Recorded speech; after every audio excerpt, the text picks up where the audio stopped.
حضور نے ارشاد فرمایا کہ انا محمد صلی اللہ علیہ وسلم، انا احمد، انا ماہی، میں محمد ہوں، میں احمد ہوں، میں ماہی ہوں۔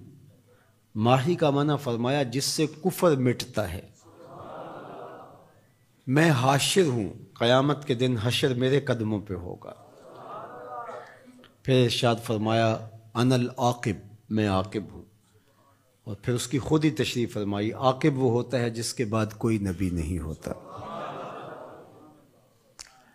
آخر بھی وہی ہے، اول بھی وہی ہے۔ حضرت جابر رضی اللہ تعالیٰ عنہ نے حضور سے سوال کیا متی وجبت لک النبوۃ، آپ کو نبوت کب ملی؟ تو حضور نے اس کا جواب کیا دیا، کنت نبیا وآدم بین الماء والطین، میں اس وقت بھی نبی تھا جب آدم علیہ السلام کا خمیر تیار ہو رہا تھا۔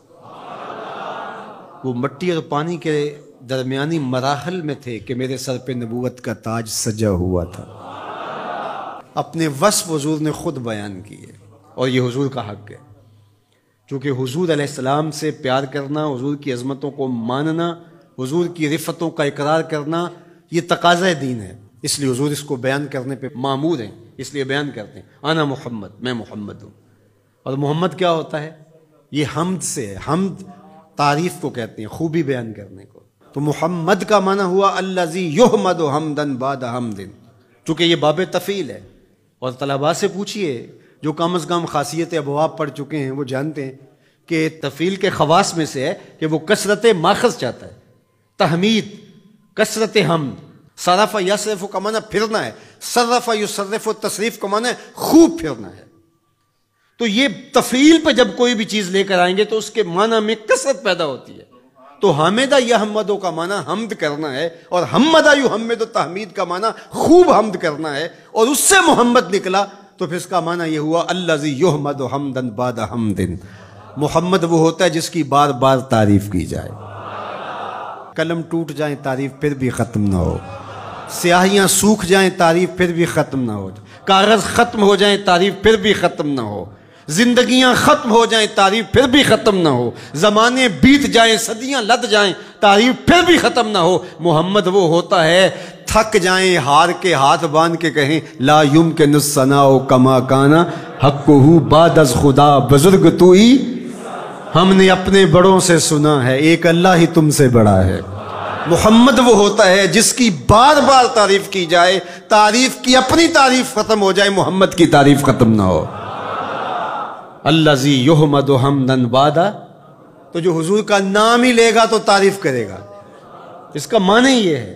اچھا ہم لوگ تو جانتے نہیں ہیں عربی، لیکن عرب تو جانتے تھے کہ محمد کا معنی کیا ہے۔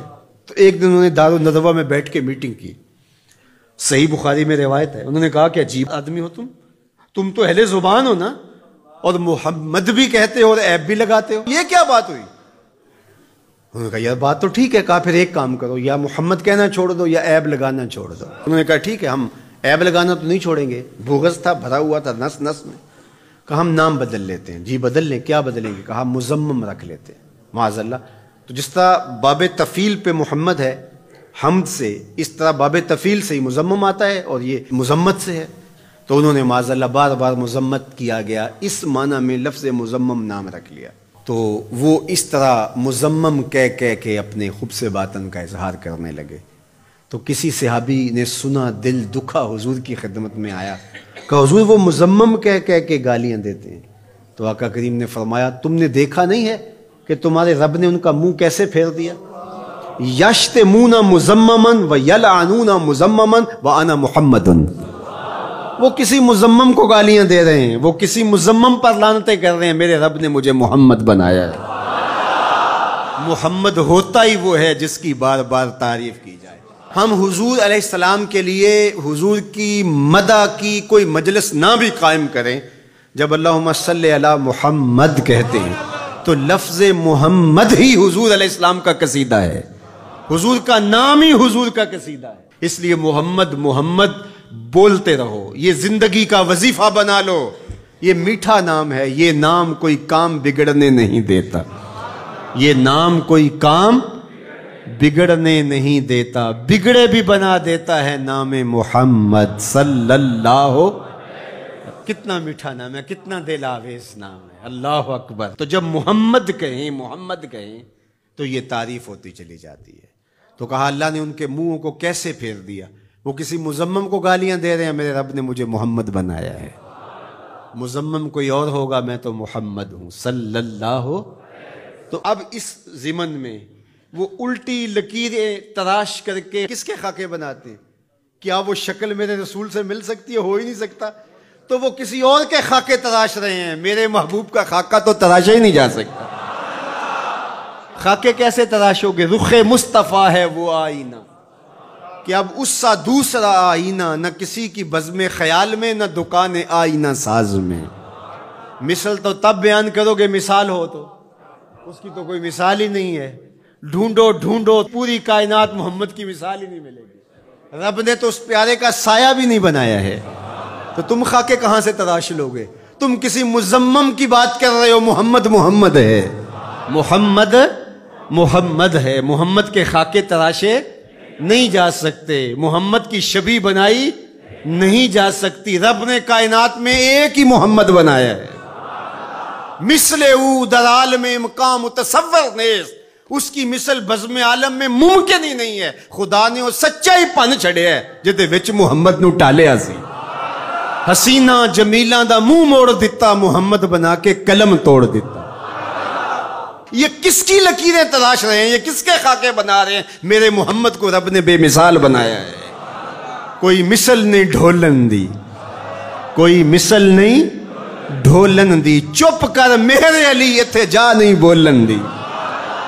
یہاں تو لفظ بھی گنگ ہو جاتے ہیں، یہاں تو لفظ بھی ساتھ چھوڑ جاتے ہیں۔ تیرے جلووں کے آگے ہمت شرح و بیان رکھ دی، تیرے جلووں کے آگے ہمت شرح و بیان رکھ دی، زبان بے نگاہ رکھ دی، نگاہ بے زبان رکھ دی۔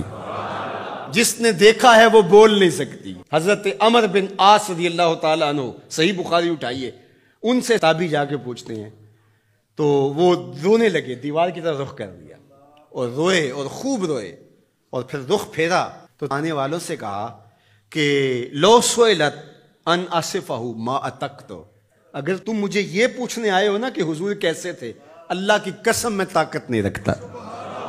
یہ کون کہہ رہا ہے جو شام سویرے دیکھتا رہا؟ پیر وارث شاہ نے بھی قلم توڑ ہی دیا۔ جنہ ویکھیا نہیں او کرن گلاں، جنہ ویکھیا ہو تے بول دے نہیں، جنہ ویکھیا نہیں او کرن گلاں، جنہ ویکھیا ہو تے بول دے نہیں، جڑے محرم راز حقیقت دے او راز حقیقت کھول دے نہیں۔